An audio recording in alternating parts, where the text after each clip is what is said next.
वरदान है, ईश्वरीय विधान को समझ विधि से सिद्धि प्राप्त करने वाले फर्स्ट डिवीजन के अधिकारी भव। माना आज बाबा कह रहे हैं कि ईश्वरीय विधान क्या है, माना इस संसार में सुखमय जीवन जीने के क्या नियम हैं।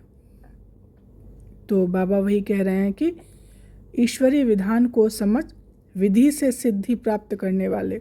विधि से सिद्धि का अर्थ होता है किसी भी कार्य को तरीके से और अनुशासन से अगर हम करते हैं तो उसमें हमें सफलता प्राप्त होती है।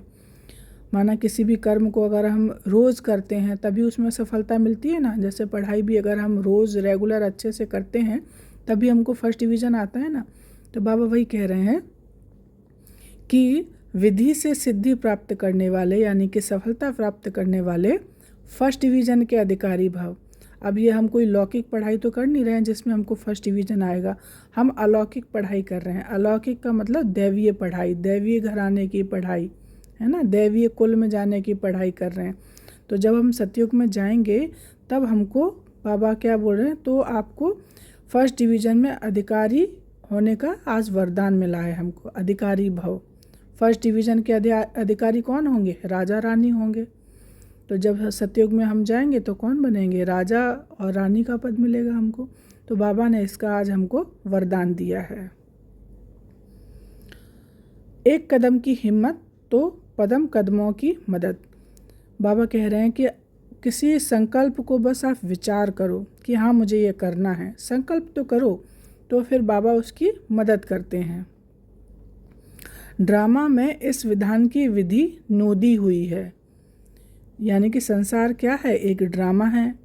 इसमें जो कुछ इसमें जो ड्रामा में जो पार्ट जो बनाया हुआ है वो तो होना ही है।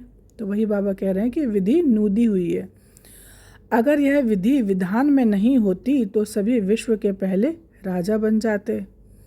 नंबरवार बनने का विधान इस विधि के कारण ही बनता है। मतलब बाबा कह रहे हैं कि नंबरवार बनने का विधान इस विधि के कारण ही बनता है। माना अगर ये पढ़ाई बिना पढ़े ही अगर कोई किसी को राजा रानी बना दिया जाए तो उसका कोई अर्थ नहीं रह जाता। क्योंकि जब हम ऑफिस में भी काम करते हैं तो हर किसी की पोस्ट अलग होती है। एक मैनेजर होता है, बॉस होता है, फिर कर्मचारी जो होते हैं, प्यून होता है, सफाई वाला। तो वो सब कैसे अपने पढ़ाई के आधार पर ही तो बनते हैं। उसी तरह जब सतयुग में हम जाएंगे तो उसके लिए भी हम क्या कर रहे हैं, अभी पढ़ाई कर रहे हैं। जो पढ़ाई की मर्यादाओं को पालन करेगा, नियमों पे चलेगा तो वो फर्स्ट डिवीज़न में जाएगा। फिर उससे नीचे नीचे पद आते जाएंगे, राजा, फिर मंत्री, फिर दरबारी, फिर प्रजा के भी नौकर चाकर, फिर उनके भी नौकर चाकर, है ना। तो ये क्या है, नंबरवार पुरुषार्थ अनुसार वहाँ पे सतयुग में जन्म मिलेगा। तो जितना चाहे हिम्मत रखो और मदद लो। तो मतलब हर संकल्प कैसा हो, पावरफुल हो। हाँ ये मैं करना चाहता हूँ बाबा, ये मैं करना चाहती हूँ बाबा, ऐसे करके हिम्मत रखो, संकल्प रखो और मदद लो। तो बाबा मदद के लिए कहते हैं हमेशा एक बार कि आप एक आवाज़ लगाओ, बाबा मेरे साथी आ जाओ, मुझे आपकी मदद की ज़रूरत है। तो बाबा झट से आ जाते हैं, ये बाबा का पक्का वादा है। पर साथ में यह भी है कि दिल से करो, यानी दिल से विश्वास रखो कि मैं जब बुलाऊंगा बाबा को या मैं जब बुलाऊंगी बाबा को तो बाबा आएगा ही आएगा।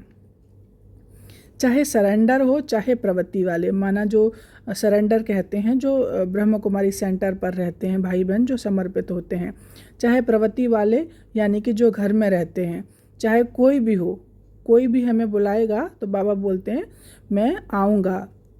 तो ये बाबा का पक्का वादा है। अधिकार समान है लेकिन विधि से सिद्धि है। माना दोनों जो समर्पित हैं वो भी और जो ग्रस्त में रहते हैं वो भी, उनको भी बाबा ने दोनों को ही समान अधिकार दिए हैं, लेकिन विधि से सिद्धि है। यानी कि आप नियम तरीके से अगर कोई काम करोगे तभी आपको सफलता मिलेगी, तभी आपको मेरी मदद मिलेगी। अब बाबा की विधि क्या है, पहले एक बल एक भरोसा। हमें केवल एक शिव बाबा पर ही भरोसा करना होगा, हमें केवल उसी को याद करना होगा। ये क्या है, बाबा की विधि है। और खुद को आत्मा समझ के बुलाना होगा। मैं कौन हूँ? आत्मा हूँ, शरीर नहीं हूँ। देह से न्यारा होकर बाबा को हमको बुलाना होगा। अगर हम देह से न्यारे होते हैं तो हम क्या होते हैं? पावरफुल स्टेज में होते हैं, क्योंकि हमको ये भान रहता है कि मैं आत्मा हूँ और मेरा जो परमात्मा है, शक्तियों का जो सागर है, वह कौन है? वह भी आत्मा स्वरूप, बिंदु स्वरूप, ज्योति स्वरूप मेरा शिव बाबा है। इस ईश्वरीय विधान को समझ अलबेलेपन की लीला को समाप्त करो। बाबा कह रहे हैं कि ये जो ईश्वरीय विधान जो आप मुरली में पढ़ रहे हो, सीख रहे हो, इसको समझ लो और समझने के बाद क्या करो? ये अलबेलापन, अलबेलापन कहते हैं आलस को। तो किसी भी चीज़ को ऐसे मत टालो कि अरे कल कर लेंगे, कल कर लेंगे, ऐसा करके। यानी बाबा जो बोलते हैं मुरली क्लास अटेंड टाइम पे करनी है, उसके पॉइंट नोट करने हैं, उसको फिर दिन में एक बार खुद को पढ़ के भी देखना है कि आज क्या समझाया बाबा ने, क्या नहीं समझाया। और दूसरा, सुबह उठते ही गुड मॉर्निंग बोलना बाबा